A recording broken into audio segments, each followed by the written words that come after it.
And Game 7 is here. The two best words in sports. Game 7 tonight. You got Zach Greinke going against Max Scherzer. Two Cy Young Award winners. They go head-to-head to decide who's going to win the 2019 World Series. And last night, it was a wild one. The Washington Nationals, they beat the Houston Astros 7-2, and now the road team wins again. I'm telling you, it's the home field disadvantage. The Astros messed up all those wins in the regular season. Well, it's working against them apparently because the road team wins again, and it's the first time in any major sport, NBA, NHL, Major League Baseball, where the away team has won every game in the championship series. So tonight, if the Nationals win, you're going to see a record for no home team winning in the World Series. Has never happened. History is being made in this year's Fall Classic, and it all got started in the top of the first inning. Justin Verlander, winless in the World Series, and Anthony Rendon, who is the star of the Nationals on offense, he singles in a run in the top of the first inning. Right side base hit. Here comes Turner. Good start for the Nationals in game number 6. Right through the wide open right side of the infield, and the Nationals strike first. Now the Astros did a nice job responding in the bottom of the first inning. Jose Altuve, he scores Corey Springer on a sacrifice fly, and then Alex Bregman, he goes deep on Stephen Strasburg, making it 2-1 Astros. Series 2 homers, 7 RBIs. Alex Bregman got him again! Santa Maria! Alex Bregman felt so good about that swing, he took his bat all the way to first base with him. And then Alex Bregman apologized for his home run trot right after the game. Well, I just let my emotions get the best of me, and it's not how I was raised to play the game, and I just let my emotions get the best of me, and I'm sorry for doing that.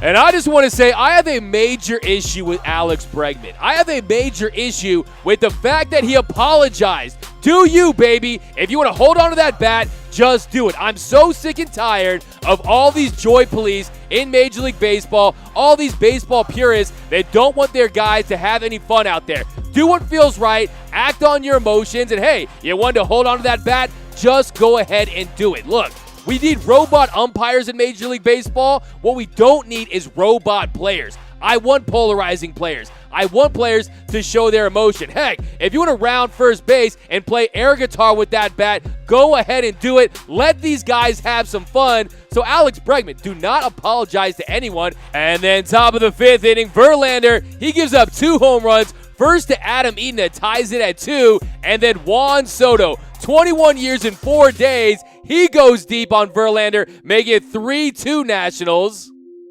Juan Soto. Oh my goodness. Oh my goodness, did he get him into the top tank?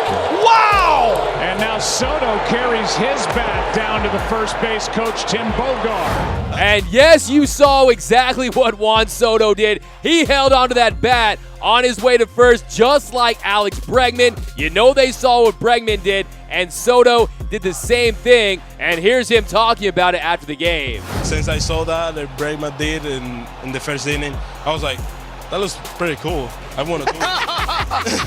Pretty cool. Yeah. Now, we all know what Soto should have done. He shouldn't have dropped that off at first. He should have rounded second, and he should have hand-delivered that bat right to Alex Bregman at third. That would have been some fireworks. And then you had the Trey Turner call, where Trey Turner gets called out for interference. And it was one of the worst calls that I've seen in quite some time. It was just a terrible call by Major League Baseball. He was ruled out, and it was really a potentially game-changing call until Anthony Rendon, he makes up for it on the next at-bat. He goes deep on Brad Peacock, giving the Nationals a 5-2 lead.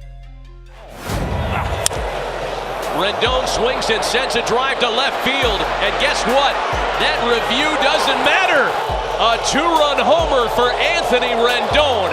And it's 5-2 Washington.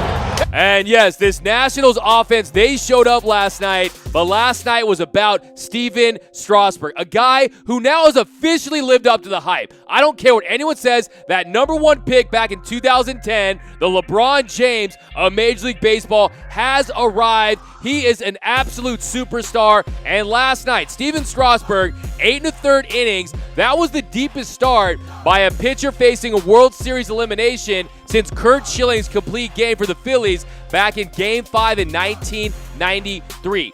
This was the Nationals' 5th win started by Strasburg this postseason. That ties him with the most all-time, with the Giants' Madison Bumgarner and the Cardinals' Chris Carpenter, the Phillies' Cliff Lee, Cole Hamels, Curt Schilling back in 2001, and Andy Pettitte back in 2000. Now, he had 7 strikeouts for Stephen Strasburg last night. That puts him at 47 for this postseason. That's now second all-time for a single postseason in punch-outs behind Curt Schilling, who had 56 Ks in 2001. Stephen Strasburg, you are a baller, and I would take him over Garrett Cole this offseason. But as for tonight's game, Game 7, I was right about Game 1, Game 2, Game 6.